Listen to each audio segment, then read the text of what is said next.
Assalamualaikum warahmatullahi wabarakatuh.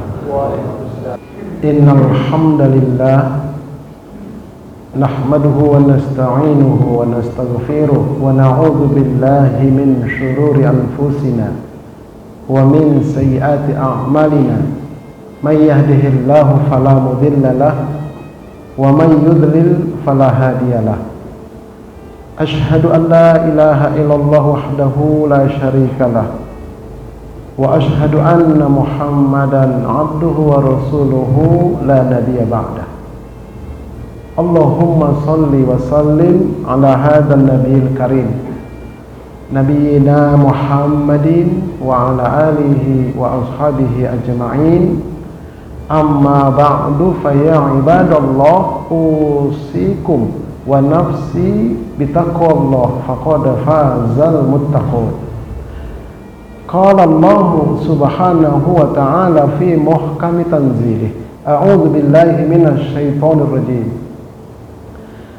Ya ayyuhalladzina amanu ittaqullaha haqqa tuqatih wa la tamutunna illa wa antum muslimun. Wa qala an-nabiy sallallahu alaihi wasallam ittaqillaha haitsuma kunta wa atbi'i sayyi'atal hasanata tamhuha wa khaliqin nasa bi khuluqin hasan. Ma'asyiral muslimin jamaah salat Jumat rahimani wa rahimakumullahu jami'a. Semoga Allah mencurahkan rahmatnya kepada kita semua. Melalui mimbar yang sangat mulia ini, saya selaku khatib senantiasa berwasiat bil khusus kepada diri dan keluarga saya, juga kepada jamaah sekalian. Mari sama-sama kita senantiasa meningkatkan kualitas keimanan dan ketakwaan kita kehadirat Allah Subhanahu wa ta'ala. Tema khutbah yang akan saya bawakan pada kesempatan kali ini adalah kurban dapat membaguskan jiwa satu keluarga. Bagaimana penjelasannya? Mari sama-sama kita ikuti uraian khutbah Jumat berikut ini. Kita sering mendengar kata jiwa. Contoh, sehat jiwa raga. Bangunlah jiwanya, bangunlah raganya. Banyak orang di akhir zaman ini terkena penyakit jiwa. Akhirnya dibawa ke rumah sakit jiwa, ditangani oleh dokter jiwa. Orang itu mengerjakan sesuatu dijiwai dengan penuh penjiwaan. Pertanyaannya, apa jiwa itu? Maaf, banyak kaum muslimin nggak tahu dia apa jiwa itu. Apa ya Ustaz? Begitulah, itu kata dia. Inilah kita. Ya maaf, memang kadang-kadang jarang kita mendengarkan penjelasannya. Ayo kita lihat. Jiwa itu bahasa yang sudah dipakai oleh bangsa kita Indonesia. Sering kita menyebut jiwa. Dalam bahasa Al-Quran, jiwa itu adalah an-nafsu, an-nafs atau nafsu. Nah, itu jiwa. Banyak orang yang salah mengerti.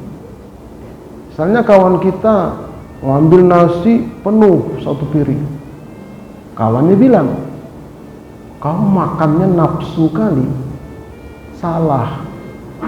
Itu bukan nafsu, itu hawa. Wa nahan nafsa 'anil hawa. Jadi hawa itu keinginan yang tidak terkendali dengan syariat. Itu hawa, dibawa oleh setan, lengket ke nafsu menjadi hawa nafsu. Jadi hawa beda, nafsu beda.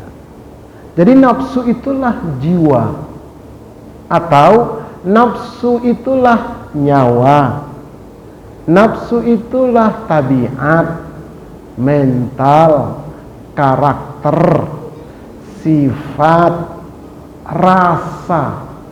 Jangan sampai kita menyinggung perasaannya. Itulah jiwa itu. Kemudian jiwa itu adalah yang sedang bicara dalam kolbu kita. Itulah jiwa itu, sedang bicara. Jiwa ini terkadang dia menyuruh kepada kebaikan, terkadang dia menyuruh kepada kejahatan. Sebagaimana Allah berfirman di dalam surah Asy-Syams ayat 7 dan ayat 8, A'udzubillahi minasyaitonir rajim. Wa nafsi wa ma sawwaha. Demi jiwa dan demi penyempurnaan ciptaan jiwa itu. Fa'alhamaha fujuraha wa taqwaha. Lalu Allah mengilhamkan kepada jiwa itu fujur dan takwa. Fujur itu keburukan, takwa itu kebaikan. Nah, jiwa kita itu bermuka dua itulah. Kadang-kadang baik dia, kadang-kadang jahat dia. Itulah jiwa kita itu. Nah, jiwa kita inilah yang akan mengalami sakaratul maut. Sebagaimana Allah berfirman di dalam surah Al-Ankabut ayat 57. Kullu nafsin dha'iqatul maut. Setiap jiwa akan mengalami sakaratul maut. Jadi yang mati itu jiwa, yang keluar itu dicabut itu jiwa, bukan ruh. Perhatikan, Allah tidak pernah berfirman kullu ruhi dha'iqatul maut. Nggak ada. Beda jiwa dan ruh. Begini, ini kita ngaji diri nih. Akhir zaman ini udah dekat Dajjal itu keluar, Al-Mahdi muncul, nggak lama lagi. Makanya kalau kita tidak kenal diri kita, selesai nanti kita. Dalam diri kita ini, yang sifatnya ruhaniyah itu ada 3. Yang pertama, nafsun, jiwa, nyawa. Yang kedua, ar-ruh. Yang ketiga, qarin. Sekali lagi, ada nyawa, jiwa, ada ruh, ada qarin dalam diri kita. Makanya kata Allah tadi, setiap yang berjiwa akan mengalami sakaratul maut. Tsumma ilaina turja'un. Kemudian kalian dikembalikan kepadaku. Siapa yang kembali kepada Allah? Ruh. Kenapa? Karena ruh itu datang belakangan, Allah tiupkan ketika jabang bayi umur 4 bulan dalam kandungan. Sudah ada nyawanya, sudah ada jiwanya, dan sudah ada qarinnya. Wa nafakha fihi min ruhihi. Lalu Allah tiupkanlah ruhnya Allah itu ke dalam jabang bayi itu. Ketika orang itu mati, jiwanya dicabut dari ujung kaki, rotak, karena jiwa itu, ruh itu menempel di saraf-saraf tubuh kita. Datang 900 anak buah malaikat Ijrail, yang 600 memegangin badan orang itu ketika proses sakaratul maut. Kemudian yang 300 menarik dari ujung kaki sampai ke paha. Kalau tidak dipegangi 600 anak buah malaikat Ijrail, maka manusia itu lompat-lompat seperti sapi dipotong. Nggak percaya, tunggu tanggal main. Bagi siapa? Bagi yang jiwanya kotor. nggak tobat dia, tarik sampai paha gantian lagi, pas di punggung belakang dipukul keluar, sampai leher gantian lagi, baru terakhir dari leher ditarik ke ubun-ubun, matanya mendelik ke atas. Begitu sudah keluar jiwanya, roh ngikut, korin ngikut, kemudian dibawa malaikat ke tempat yang maha tinggi di hadapan Allah. Korin mau ngikut, tidak boleh, kau tinggal di dunia. Maka jiwa sama ruh dibawa sampai menghadap Allah, ditanya, kau datang dulu ke dunia bersih, fitrah, suci, kenapa kau pulang kotor begini? Apa saja kerjaan kau di dunia? Kata ruh, dia selalu mengikuti korinnya dan teman-teman korin. Itulah dia Hawa, itulah dia ego, setan, dosa. Dia jarang mengikuti aku, kata ruh. Nah, ya sudah, dikembalikan lagi tuh jiwa. Ruh tinggal kembali kepada Allah, karena tadi berasal dari Allah. Jiwa ini dibawa, dimasukkan ke alam barzah, ditanya lagi di sana. Korinnya gentayangan di kuburan. Makanya tidak ada roh gentayangan. Itu bukan roh, korinnya orang itu. Itu namanya hantunya. Orang kesurupan, siapa kamu? Oh, saya opungnya anu. Itu bukan opung kita, korinnya dia. Orang minta ke kuburan, bukan minta ke walinya, korinnya itu. Dan dia bisa mengundang 4 macam jenis jin, 4 kelompok jenis jin. Main-main ini.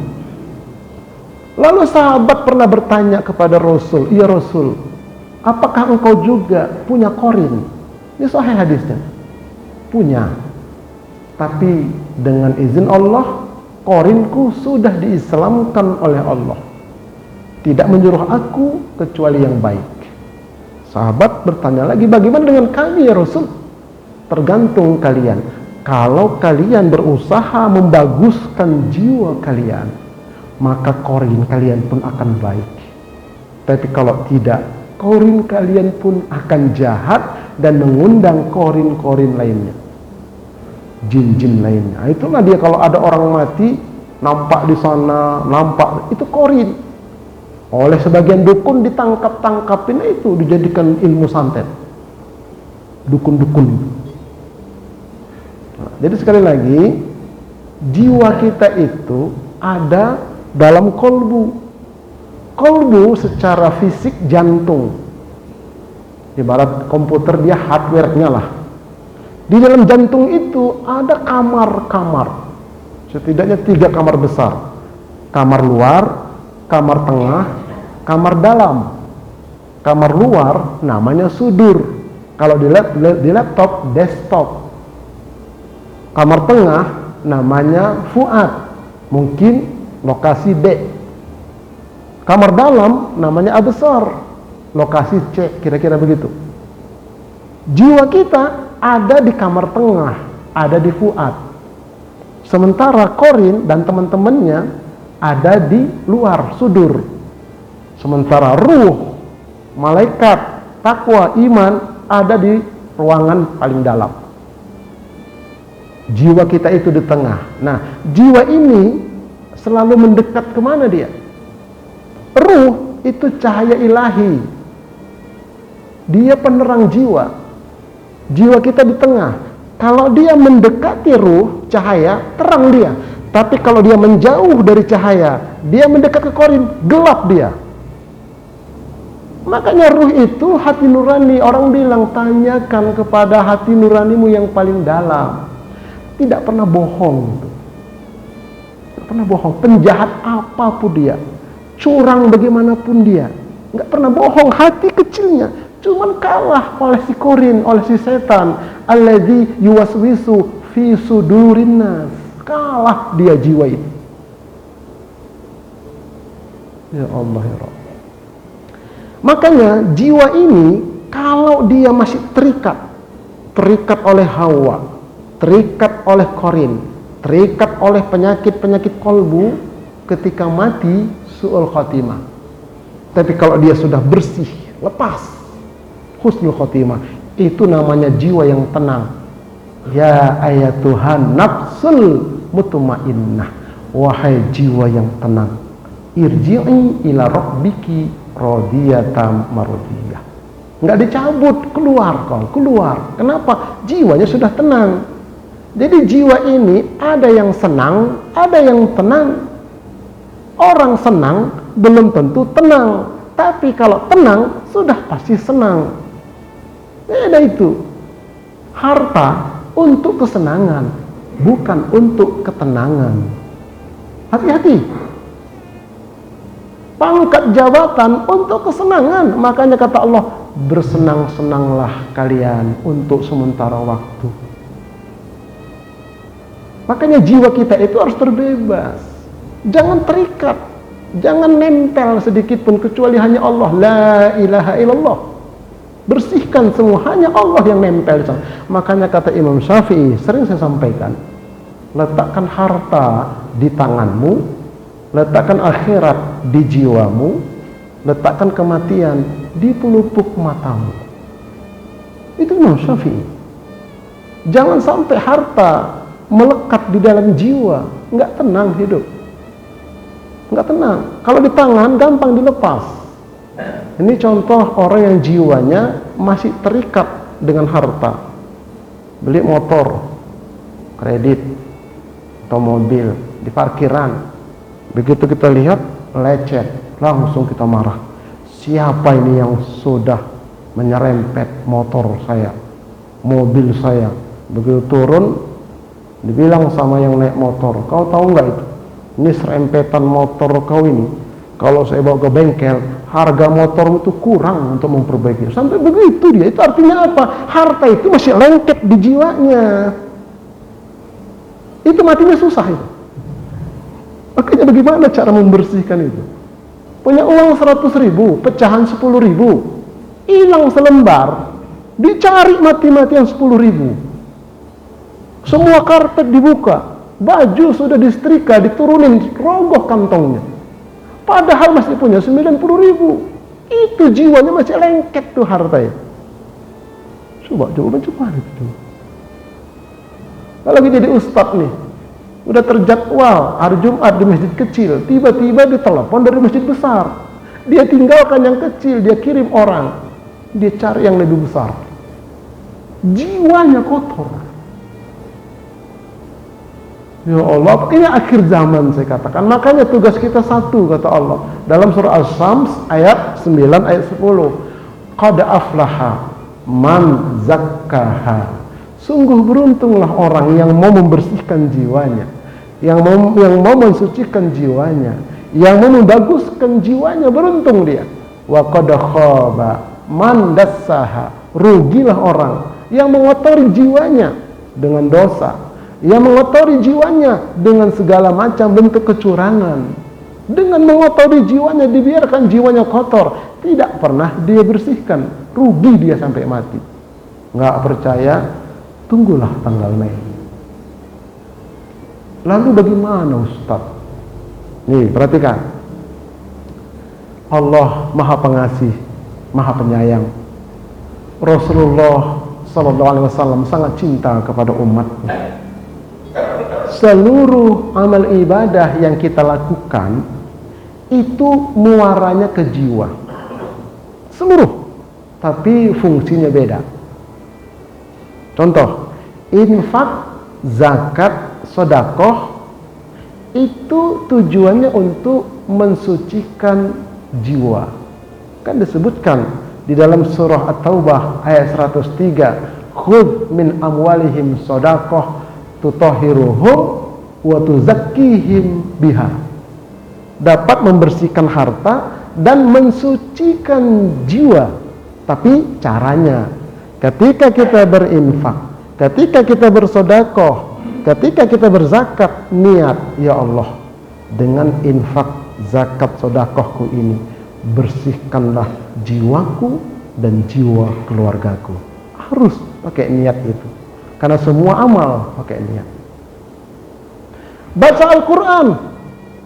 Baca Al-Quran itu menghaluskan jiwa. halus jiwanya, seperti batu cincin kita asah terus halus. Baca Quran satu hari satu halaman, itu menghaluskan jiwa. Apalagi puasa wajib, puasa sunnah, itu membentengi jiwa, karena as-saum junnah, puasa itu adalah perisai, dibentengin dia, jiwanya terbentengin dengan saum, asalkan puasanya dijiwai.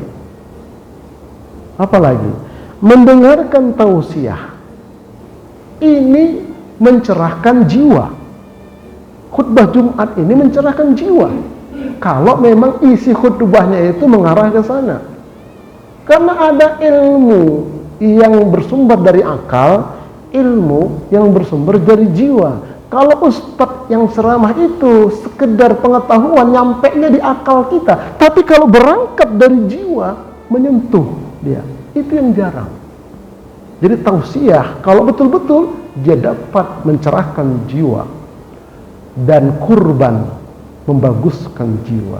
Disebutkan dalam hadis yang sahih riwayat Imam Muslim, Rasulullah sallallahu alaihi wasallam bersabda, bersumber dari Aisyah, ma'amila ibnu Adam yauman nahri amalan, tidaklah ada satu amalan yang diamalkan oleh anak cucu Adam pada hari raya Idul Adha ahabba ilallahi azza wa jal min hiraqati damin, yang paling Allah cintai yaitu menyembelih hewan kurban.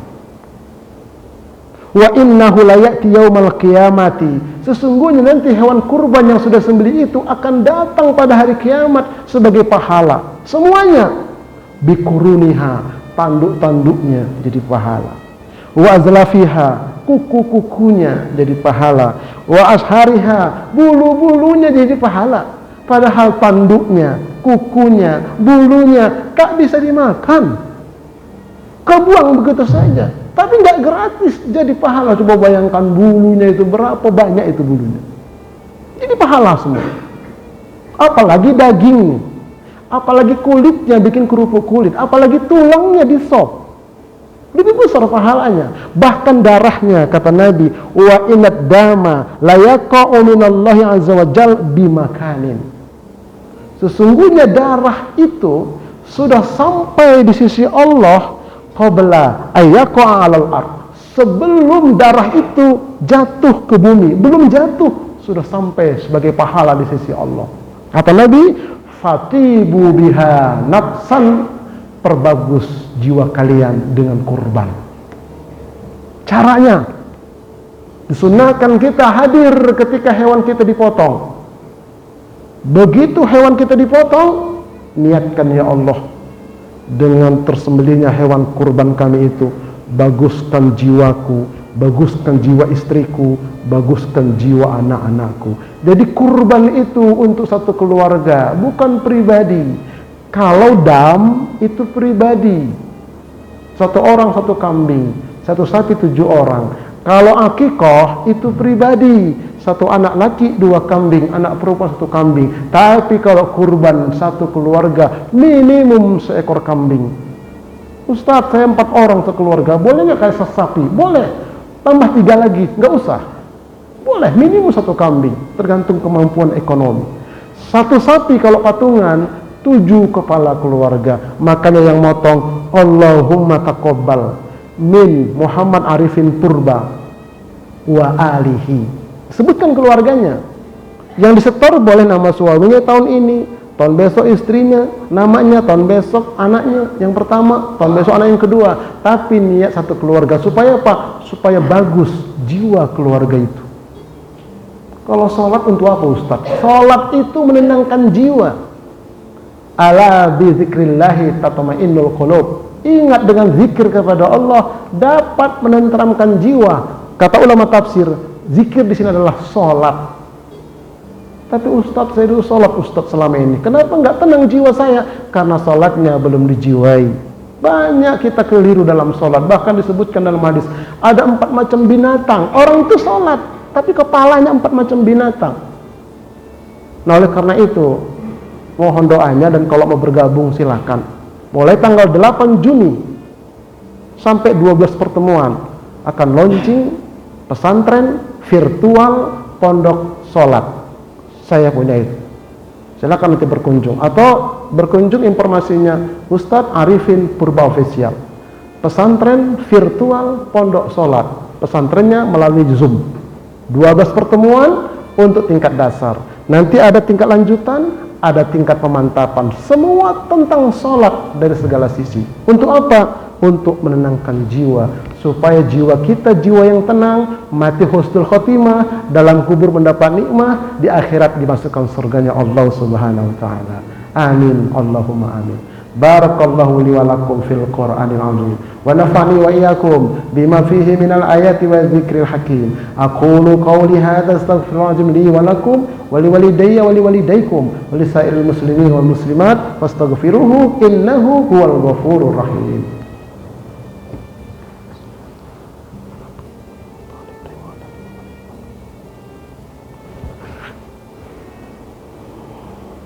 Alhamdulillahi hamdan tayyiban mubarakan fih kama yuhibbu rabbuna wa yardah. Asyhadu an la ilaha illallah wahdahu la syarika lahu wa asyhadu anna Muhammadan abduhu wa rasuluhu la nabiyya ba'dah.